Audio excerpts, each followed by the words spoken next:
Hello everyone, my name is Nana Fowaah and I am a pharmacist by profession, and I will be sharing the topic planning your pregnancy. So the first thing that I would like to discuss is the need for starting a prenatal vitamin. So generally the advice is to start folic acid at a 400 microgram strength, which is a low dose of folic acid.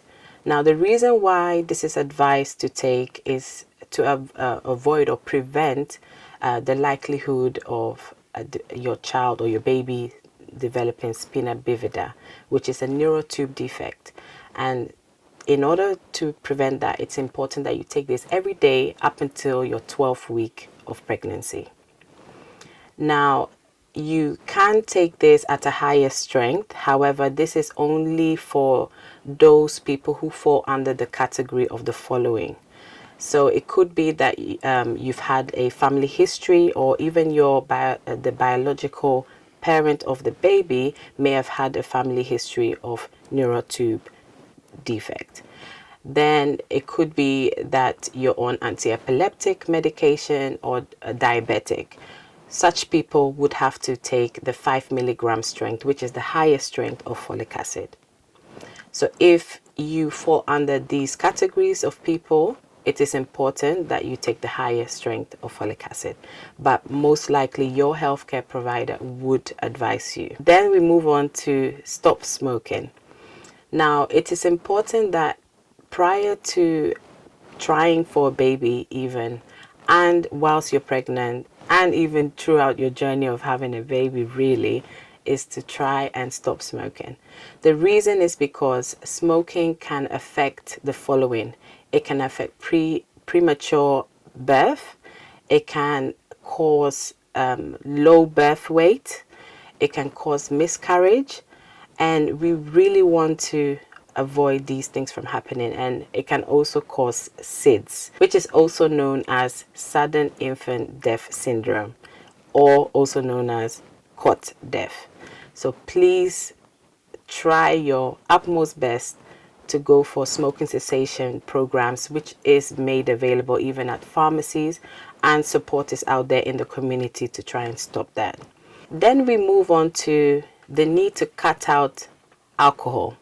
Now, the reason to cut out alcohol is because alcohol can actually lead into the body of your baby. Okay, so to avoid the effects of the alcohol getting to your child, we're saying cut down completely. There's no acceptable range for you to still be drinking alcohol when trying or planning for a baby. Okay, so it's highly recommended not to. It can cause long-term problems to the health and the behavior of your baby. So I highly recommend you to avoid that completely.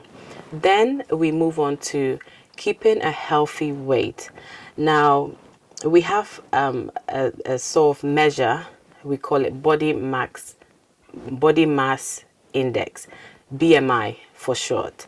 And what this measure does is it basically determines whether you're at a healthy weight for your height. And so if you are at BMI, by the way, there are calculators out there. So if you simply just do a Google search of this, you put in your figures, so your height and your weight, it will calculate your BMI. And so if you are above 25, you're known as overweight. However, if you are above 30 of the BMI measure, you're known as obese. And whenever you're planning for a baby, I am not saying at all that those who are overweight or obese cannot have kids, or they're less likely to. But in order for you to have better, a good journey or a good outcome of your pregnancy, is to try and keep at a healthy weight. And the reason being is because it can cause other complications such as preeclampsia, high blood pressure, gestational diabetes. And to avoid this, please, it's much better to avoid and then trying to, find all sorts of means to have to, be on insulin or taking tablets to prevent or to lower your blood pressure. So bear that in mind. Then we move on to knowing what medicines to take and not to take whilst planning for a baby. Now, if you are on regular medication that is prescribed from your GP, it is important to note that some medicines should not be taken whilst pregnant.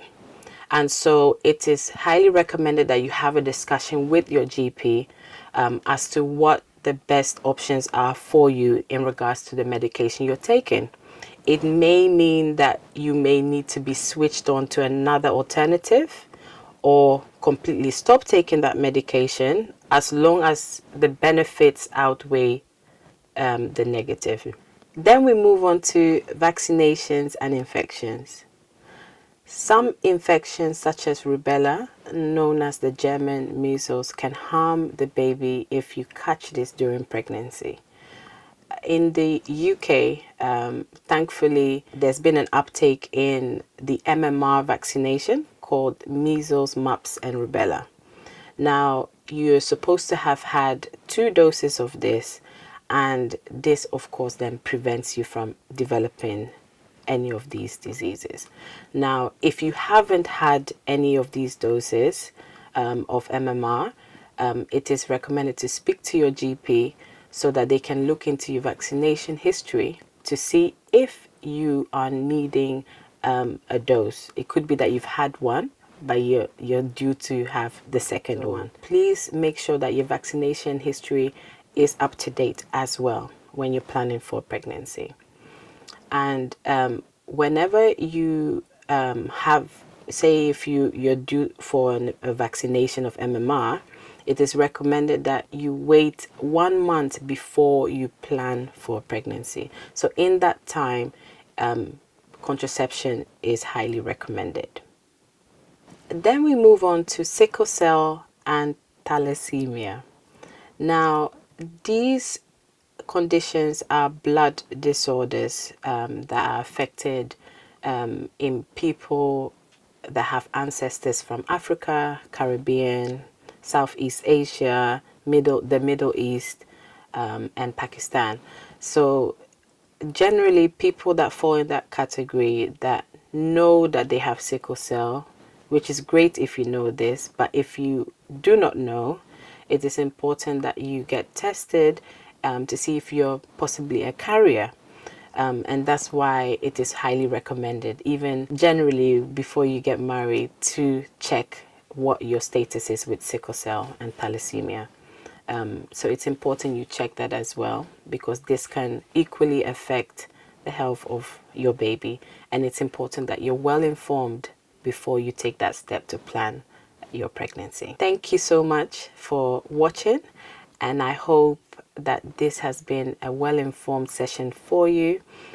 If in case you have any questions or you'd like to engage in this topic, feel free to drop your comments below.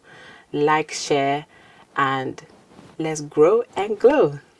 I would like to make this disclaimer that as much as I am a pharmacist, content of the video is only for information and education purposes. So it does not substitute any medical advice given to you directly from your medical practitioner. So please bear that in mind and stay safe.